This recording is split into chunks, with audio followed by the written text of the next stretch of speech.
ভারতের থেকে দিনাজপুরের পার্বতীপুর ডিপোতে প্রায় 5,000 টন ডিজেল পাম্পিং শুরু হয়েছে।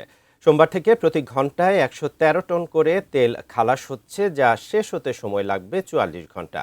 এ বিষয়ে বিস্তারিত জানাতে ডিপোর সামনে থেকে সরাসরি যুক্ত হচ্ছেন প্রতিনিধি ভুবন সেন। ভুবন সেন, নিশ্চয়ই আমাকে শুনতে পাচ্ছেন। ভুবন সেন, প্রতিদিন প্রায় প্রতি ঘন্টায় 113 টন করে তেল খালাস হচ্ছে, যা শেষ হতে সময় লাগবে 44 ঘন্টা। তো কতদিন যাবত এই তেল খালাস হবে, বা এই ব্যাপারে বিস্তারিত আমাদের কি জানাবেন? বান্না বাংলাদেশ যে গত 2 দিন আগে ভারতকে অনুরোধ জানিয়েছে তেল আমদানির বিষয়ে, সেই তেল আমদানির বিষয়ে কিন্তু ভারতের যে শিলিগুড়ির নুমালিগড় রিফাইনারি লিমিটেড রয়েছে, সেই লিমিটেড থেকে বাংলাদেশ ভারতের যে পাইপলাইন চুক্তি রয়েছে, সেই পাইপলাইনের মাধ্যমে কিন্তু পঞ্চগড় এবং নীলফামারী হয়ে এই দিনাজপুর পার্বতীপুর ডিপোতে তেল আসতে শুরু করেছে।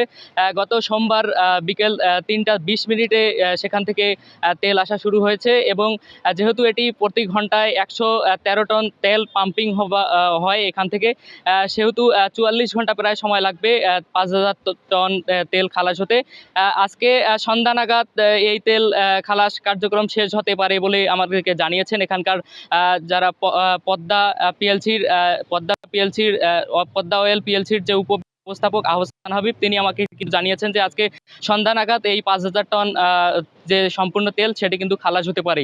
আমি এর আগে আপনাকে জানিয়ে রাখি, যেহেতু উত্তরাঞ্চলের এই একটি ডিপুর মাধ্যমে উত্তরাঞ্চলের 16 জেলায় এখান থেকে যে জ্বালানি তেল সেটি সরবরাহ করা হয়ে থাকে।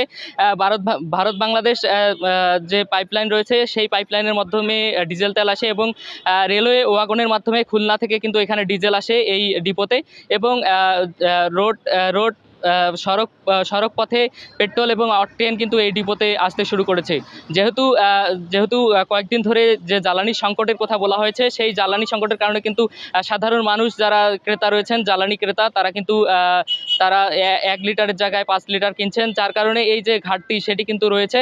যারা পাম্প মালিক রয়েছে তারা কিন্তু তাদের চাহিদা বেড়েছে, যার প্রেক্ষিতে অনেক পাম্পগুলো বন্ধ দেখা গেছে। এবং এখানকার যারা ডিপোর যারা কর্তৃপক্ষ বা বিপিসি, তারা জানিয়েছে যে আজকে নাগাদ সন্ধ্যার সময় নাগাদ যে 5,000 মেট্রিক টন তেল আসার কথা, সেই তেল কিন্তু আজকে বিকাল পর্যন্ত আসে এবং সন্ধ্যার মধ্যেই খালাস হতে পারে বলে জানিয়েছেন এখানকার সংশ্লিষ্ট যারা কর্মকর্তা রয়েছেন তারা।